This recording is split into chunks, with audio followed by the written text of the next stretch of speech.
कौसल्या सुप्रजा रामपूर्वा सन्ध्या प्रवर्तते उत्तिष्ठ नरशार्दूल कर्तव्यम् दैवमान्धिकम् कौसल्या सुप्रजा रामपूर्वा सन्ध्या प्रवर्तते उत्तिष्ठ नरशार्दूल कर्तव्यम् दैवमान्धिकम् उत्तिष्ठोत्तिष्ठ गोविन्द उत्तिष्ठ गरुडध्वज उत्तिष्ठ कमलाकान्ता त्रैलोक्यम् मङ्गलम् कुरु उत्तिष्ठोत्तिष्ठ गोविन्द उत्तिष्ठ गरुडध्वज उत्तिष्ठ कमलाकान्ता त्रैलोक्यम् मङ्गलम् कुरु मातः समस्त जगताम् मधुकैटभारेः वक्षो विहारिणि मनोहर दिव्यमूर्ते श्रीस्वामि निःश्रित जनप्रियदानशीले श्रीवेङ्कटेश दयिते तव सुप्रभातम् मातः समस्त जगताम् मधुकैटभारेः वक्षो विहारिणि मनोहर दिव्यमूर्ते श्रीस्वामि निःश्रित जनप्रियदानशीले श्रीवेङ्कटेश दयिते तव सुप्रभातम् तव सुप्रभातमरविन्दलोचने भवतु प्रसन्नमुखचन्द्रमण्डले विधिशङ्करेन्द्रवनिताभिरर्चिते वृषशैलनाथ दयिते दयानिधे अत्र्यादिसप्तऋषयः समुपास्य सन्ध्याम् आकाश सिन्धु कमलानि मनोहराणि आदाय पादयुगमर्चयितुम् प्रपन्नाः शेषाद्रिशेखर विभो तव सुप्रभातम् पञ्चाननाब्ज भव षण्मुखवासवाद्याः त्रैविक्रमादिचरितम् विबुधास्तुवन्ति भाषापतिः पठति वासर शुद्धिमारात् शेषाद्रिशेखर विभो तव सुप्रभातम् ईषत् प्रफुल्ल सरसीरुहनारिकेल पूगद्रुमादि सुमनोहर पालिकानाम् आवाति मन्दमनिलः सह दिव्यगन्धैः शेषाद्रिशेखर विभो तव सुप्रभातम् उन्मील्य नेत्रयुगमुत्तम पञ्जरस्थाः पात्रावशिष्ट कदलीफलपायसानि भुक्त्वा सलीलमथकेलिशुकाः पठन्ति शेषाद्रिशेखर विभो तव सुप्रभातम् तन्त्री प्रगर्ष मधुरस्वनया विपञ्च गायत्यनन्दचरितम् तव नारदोऽपि भाषा समग्रमसहृत्करचार रम्यम् शेषाद्रिशेखर विभो तव सुप्रभातम् भृङ्गावळी च मकरन्दरसानुविद्ध झङ्कारगीत निनदैः सह सेवनाय वीर्यात्युपान्त सरसी कमलोदरेभ्यः शेषाद्रिशेखर विभो तव सुप्रभातम् योषा गणेन वरदध्नि विमथ्यमाने घोषालयेषु दधिमन्थन तीव्र घोषाः रोषात् कलिम् विदधते ककुभश्च कुम्भाः शेषाद्रिशेखर विभो तव सुप्रभातम् पद्मेश मित्र शतपत्र गतालिवर्गाः हर्तुम् श्रियम् कुवलयस्य निजाङ्गलक्ष्म्या भेरी निनादमिव बिभ्रति तीव्रनादम् शेषाद्रिशेखर विभो तव सुप्रभातम् श्रीमन्नभीष्टवरदाखिल लोकबन्धो श्री श्रीनिवास जगदेक दयैक सिन्धो श्रीदेवतागृह भुजान्तर दिव्यमूर्ते श्रीवेङ्कटाचलपते तव सुप्रभातम् श्रीमन्नभीष्टवरदाखिल लोकबन्धो श्री श्रीनिवास जगदेक दयैक सिन्धो श्रीदेवतागृह भुजान्तर दिव्यमूर्ते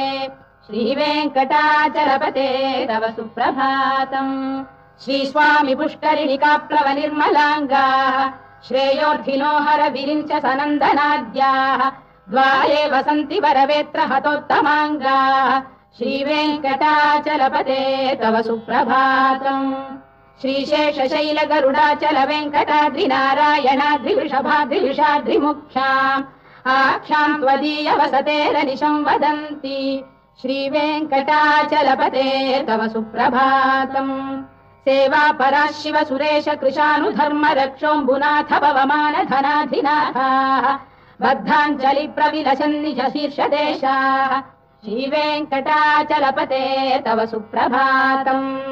घाटीषु देवि खगराज मृगाधिराज नागाधिराज गजराज हयाधिराजाः स्वस्वाधिकार महिमाधिकमर्थयन्ते श्रीवेङ्कटाचलपते तव सुप्रभातम् सूर्येन्दुभौम बुधवाक्परिकाव्य सौरि स्वर्भानुकेतु दिविषत्परिषत्प्रधानाः त्वद्दासदासचरमावधिदासदासाः श्रीवेङ्कटाचलपते तव सुप्रभातम् त्वत्पादधूलिभरितस्फुलितोत्तमाङ्गाः स्वर्गापवर्गनिरपेक्ष निजान्तरङ्गाः कल्पागमाकलनयाकुलताम् लभन्ते श्रीवेङ्कटाचलपते तव सुप्रभातम् त्वद्गोपुराग्रशिखराणि निरीक्षमाणाः स्वर्गापवर्गपदवीम् परमाम् श्रयन्तः मर्त्या मनुष्यभुवने मतिमाश्रयन्ते श्रीवेङ्कटाचलपते तव सुप्रभातम् श्रीभूविनायक दयादिगुणामृताब्धे देवादिदेव जगदेक शरण्यमूर्ते श्रीमन्ननन्त गरुडादिभिरर्चिताग्रे श्रीवेङ्कटाचलपते तव सुप्रभातम् श्रीपद्मनाभ पुरुषोत्तम वासुदेव वैकुण्ठमाधव जनार्दन चक्रपाणे श्रीवत्स चिह्न शरणागत पारिजात श्रीवेङ्कटाचलपते तव सुप्रभातम् कन्दर्पदर्पहर सुन्दर दिव्यमूर्ते कान्ताकुजाम्बुरुह कुड्मललोल दृष्टे कल्याण निर्मल गुणाकर दिव्यकीर्ते श्रीवेङ्कटाचलपते तव सुप्रभातम् मीनाकृते कमठकोल नृसिंहवर्णिन् स्वामिन् परश्वत तपोधन रामचन्द्र शेषांश रामयदुनन्दन कल्किरूप श्रीवेङ्कटाचलपते तव सुप्रभातम्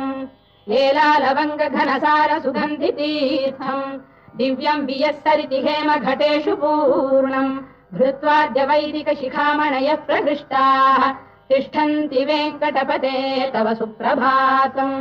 भास्वानुदेति विगचानि सरोरुहाणि सम्पूरयन्ति निनदैकगुभो विहङ्गाः श्रीवैष्णवाः सततमर्थितमङ्गलास्ते धामाश्रयन्ति तव वेङ्कट सुप्रभातम् ब्रह्मादयः सुरवराः समहर्षयस्ते सन्तः सनन्दन मुखास्तव योगिवर्याः धामान्तिके तव हि मङ्गलवस्तु हस्ताः श्रीवेङ्कटाचलपते तव सुप्रभातम् लक्ष्मीनिवास निरवद्य गुणैक सिन्धो संसार सागर समुत्तरणैक सेतो वेदान्त वेद्य निज वैभव भक्त भोग्य श्रीवेङ्कटाचलपते तव सुप्रभातम् लक्ष्मीनिवास निरवद्य गुणैक सिन्धो संसार सागर समुत्तरणैक सेतो वेदान्त वेद्य निज वैभव भक्त भोग्य श्रीवेङ्कटाचलपते तव सुप्रभातम् इत्थम् वृषाचलपतेरिह सुप्रभातम् ये मानवाः प्रतिदिनम् पठितुम् प्रवृत्ताः तेषाम् प्रभात समये स्मृतिरङ्गभाजाम् प्रज्ञाम् परार्थसुलभाम् परमाम् प्रसूते इत्थम् वृषाचलपतेरिह सुप्रभातम् ये मानवाः प्रतिदिनम् पठितुम् प्रवृत्ताः तेषाम् प्रभात समये स्मृतिरङ्गभाजाम् प्रज्ञाम् परार्थसुलभाम् परमाम् प्रसूते कमलाकुच चूचुक कुङ्कुमतो नियतारुणितातुलनीलतनो कमलायतलोचन लोकपते विजयी भव वेङ्कटशैलपते कमलाकुच चूचुक कुङ्कुमतो नियतारुणितातुलनीलतनो कमलायतलोचन लोकपते विजयी भव वेङ्कटशैलपते स चतुर्मुख षण्मुख पञ्चमुख प्रमुखाखिल दैवत मौलिमणे शरणागत वत्सल सारनिधे परिपालय माम् वृषशैलपते अतिवेलतया तव दुर्विषहैरनुवेल कृतैरपराधशतैः हरितम् त्वरितम् वृषशैलपते परया कृपया परिपाहि हरे अधिवेङ्कटशैलमुदारमतेर्जनताभिमताधिकदानरतात् परदेवतया गदितान्निगमै कमलादयितान्न परम् कलये कलवेणुरवावशगोपवधूशरकोटिवृता स्मरकोटिसमात् रतिवल्लविकाभिमताः सुखदात् वसुदेव सुतान्न परम् कलये अभिराम गुणाकर दाशरथे जगदेक धनुर्धर धीरमते रघुनायक राम रमेश विभो वरदो भवदेव दया जलधे अवनीतनया कमनीय करम् रजनीकर चारु मुखाम्बुरुहम् रजनीचर राजतमो मिहिरम् महनीयमहम् रघुराममये सुमुखम् सुहृदम् सुलभम् सुखदम् स्वनुजम् च सुखाय ममोघशरम् अपहाय रघुद्वहमन्यमहम् न कथञ्चन कञ्चन जातु भजे विना वेङ्कटेशम् न नाथो न नाथः सदा वेङ्कटेशम् स्मरामि स्मरामि हरे वेङ्कटेश प्रसीद प्रसीद प्रियम् वेङ्कटेश प्रयच्छ प्रयच्छ विना वेङ्कटेशम् न नाथो न नाथः सदा वेङ्कटेशम् स्मरामि स्मरामि हरे वेङ्कटेश प्रसीद प्रसीद प्रियम् वेङ्कटेश प्रयच्छ प्रयच्छ अहम् दूरतस्ते पदाम्भोजयुग्म प्रणामेच्छयागत्य सेवाम् करोमि सकृत्सेवया नित्यसेवाफलम् त्वम् प्रयच्छ प्रयच्छ प्रभो वेङ्कटेश अज्ञानिना मया दोषानशेषान् विहितान् हरे क्षमस्वत्वम् क्षमस्वत्वम् शेषशैलशिखामणे अज्ञानिना मया दोषानशेषान् विहितान् हरे क्षमस्वत्वम् क्षमस्वत्वम् शेषशैलशिखामणे ईशानाम् जगतोऽस्य वेङ्कटपतेर्विष्णोः पराम् प्रेयसीम् तद्वक्षस्थलनित्यवासरसिकाम् सत्क्षान्तिसंवर्धिनीम् पद्मालङ्कृतपाणिपल्लवयुगाम् पद्मासनस्थाम् श्रियम् वात्सल्यादिगुणोज्ज्वलाम् भगवतीम् वन्दे जगन्मातरम् ईशानाम् जगतोऽस्य वेङ्कटपतेर्विष्णोः पराम् प्रेयसीम् तद्वक्षस्थलनित्यवासरसिकाम् तत्क्षान्तिसंवर्धिनीम् पद्मालङ्कृतपाणिपल्लवयुगाम् पद्मासनस्थाम् श्रियम् वात्सल्यादिगुणोज्ज्वलाम् भगवतीम् वन्दे जगन्मातरम् श्रीमन्कृपाजलनिधे कृत सर्वलोक सर्वज्ञ शक्तनतवत्सल सर्वशेषिन् स्वामिन् सुशील सुलभाश्रित पारिजात श्रीवेङ्कटेश चरणौ शरणम् प्रपद्ये श्रीमन्कृपाजलनिधे कृत सर्वलोक सर्वज्ञ शक्तनतवत्सल सर्वशेषिन् स्वामिन् सुशील सुलभाश्रित पारिजात श्रीवेङ्कटेश चरणौ शरणम् प्रपद्ये आनूपुरार्पित सुजात सुगन्धि पुष्प सौरभ्य सौरभकरौ समसन्निवेशौ सौम्यौ सदानुभवनेऽपि नवानुभाव्यौ श्रीवेङ्कटेश चरणौ शरणम् प्रपद्ये सद्यो विकासितमुदित्वरसान्द्र राग सौरभ्य निर्भर सरोरुह साम्यवार्ताम् सम्यक्षु साहसपदेषु विलेखयन्तौ श्रीवेङ्कटेश चरणौ शरणम् प्रपद्ये रेखामयध्वज सुधाकलशातपद्रवज्राम्बुशाम्बुरुह कल्पक शङ्ख चक्रैः भव्यैरलङ्कृत तलौ परतत्त्वचिह्नैः श्रीवेङ्कटेश चरणौ शरणम् प्रपद्ये ताम्रोदरद्युति पराजित पद्मरागौ बाह्यै महोभिरभिभूत महेन्द्र नीलौ उद्यन्नखांशु बिरुदस्त शशाङ्क भासौ श्रीवेङ्कटेश चरणौ शरणम् प्रपद्ये सप्रेम भीति कमलाकर पल्लवाभ्याम् संवाहनेऽपि सवदिक्लममादधानौ कान्ताववाङ्मनस गोचर सौकुमार्यौ श्रीवेङ्कटेश चरणौ शरणम् प्रपद्ये लक्ष्मीमहीतदनुरूप निजानुभाव नीलादि दिव्यमलिशीकर पल्लवानाम् आरुण्य संक्रमण तक्किल सान्द्र रागौ श्रीवेङ्कटेश चरणौ शरणम् प्रपद्ये नित्यानमद्भि शिवादि किरीटकोटि प्रत्युक्त दीप्तनवरत्न महप्ररोहैः नीराजना विधिमुदारमुपादधानौ श्रीवेङ्कटेश चरणौ शरणम् प्रपद्ये विष्णौ पदे परम इत्युदित प्रशंसौ यौ मद्धौ उत्स इति भोग्यतयाप्युपातौ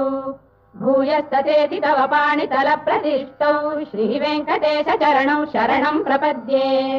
पार्थाय तत्सदृशसारथिना त्वयैव यौ दर्शितौ स्वचरणौ शरणम् व्रजेति भूयोऽपि मह्यमिहतौ करदर्शितौ ते श्रीवेङ्कटेश चरणौ शरणम् प्रपद्ये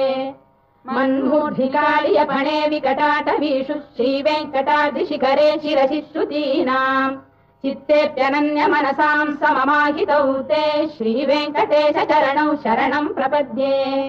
अम्लानघृष्यदवनीतलकीर्णपुष्पौ श्रीवेङ्कटाद्रिशिखराभरणायमानौ आनन्दिताखिल मनोनयनौ तवैतौ श्रीवेङ्कटेश चरणौ शरणं प्रपद्ये प्रायः प्रपन्न जनता प्रथमावगाह्यौ मातुस्तनाविव शिशोरमृतायमानौ प्राप्तौ परस्पर तुलामतुलान्तरौ ते श्रीवेङ्कटेश चरणौ शरणं प्रपद्ये सत्त्वोत्तरै सतत सेव्य पदाम्बुजेन संसारतारकदयार्द्रदृगञ्चलेन सौम्योपयन्तृमुनिना मम दर्शितौ ते श्रीवेङ्कटेश चरणौ शरणं प्रपद्ये सत्त्वोत्तरै सतत सेव्य पदाम्बुजेन संसारतारकदयार्द्रदृगञ्चलेन सौम्योपयन्तृमुनिना मम दर्शितौ ते श्रीवेङ्कटेश चरणौ शरणं प्रपद्ये श्रीशश्रिया घटिकया त्वदुपाय भावे प्राप्ये त्वयि स्वयमुपेय दया स्फुरन्त्या नित्याश्रिताय निरवद्य गुणाय तुभ्यम् स्याम् किङ्करो वृषगिरीश न जातु मह्यम् श्रीशश्रिया घटिकया त्वदुपाय भावे प्राप्ये त्वयि स्वयमुपेय दया स्फुरन्त्या नित्याश्रिताय निरवद्य गुणाय तुभ्यम् स्याम् किङ्करो वृषगिरीश न जातु मह्यम् श्रियकान्ताय कल्याणनिधये निधयेऽर्थिनाम् श्रीवेङ्कटनिवासाय श्रीनिवासाय मङ्गलम् श्रियकान्ताय कल्याणनिधये निधयेऽर्थिनाम् श्रीवेङ्कटनिवासाय श्रीनिवासाय मङ्गलम् लक्ष्मी सविभ्रमालोक सुभ्रू विभ्रम चक्षुषे सर्वलोकानाम् वेङ्कटेशाय मङ्गलम् श्रीवेङ्कटाद्रिशृङ्गाग्रमङ्गलाभरणाङ्गये मङ्गलानाम् निवासाय श्रीनिवासाय मङ्गलम् सर्वावयव सौन्दर्य सम्पदा सर्वचेतसाम् सदा सम्मोहनायास्तु वेङ्कटेशाय मङ्गलम् नित्याय निरवध्याय सत्यानन्दचिदात्मने सर्वान्तरात्मने श्रीमद्वेङ्कटेशाय मङ्गलम् स्वतः सर्वविदे सर्वशक्तये सर्वशेषिणे सुलभाय सुशीलाय वेङ्कटेशाय मङ्गलम् परस्मै ब्रह्मणे पूर्णकामाय परमात्मने प्रयुञ्जे परतत्त्वाय वेङ्कटेशाय मङ्गलम् आकालतत्त्वमशान्तमात्मनामनुपश्यताम् अतृप्त्यमृतरूपाय वेङ्कटेशाय मङ्गलम् प्रायः स्वचरणौ पुंसाम् शरण्यत्वेन पाणिना कृपया दिशते श्रीमद्वेङ्कटेशाय मङ्गलम् दयामृततरङ्गिण्यास्तरङ्गैरिव शीतलैः अभाङ्गैः सिञ्चते विश्वम् वेङ्कटेशाय मङ्गलम् श्रद्भूषाम्बरहेतीनाम् सुषमावकमूर्तये सर्वार्तिशमनायास्तु वेङ्कटेशाय मङ्गलम् श्रीवैकुण्ठविरक्ताय स्वामि पुष्करिणीतटे रमया रममाणाय वेङ्कटेशाय मङ्गलम् श्रीवैकुण्ठविरक्ताय स्वामि पुष्करिणीतटे रमया रममाणाय वेङ्कटेशाय मङ्गलम् श्रीमत्सुन्दरजामातृमुनिमानसवासिने सर्वलोकनिवासाय श्रीनिवासाय मङ्गलम् मङ्गलाशासनपरैर्मदाचार्य पुरोगमैः सर्वैश्च पूर्वैराचार्यैः सत्कृतायास्तु मङ्गलम्।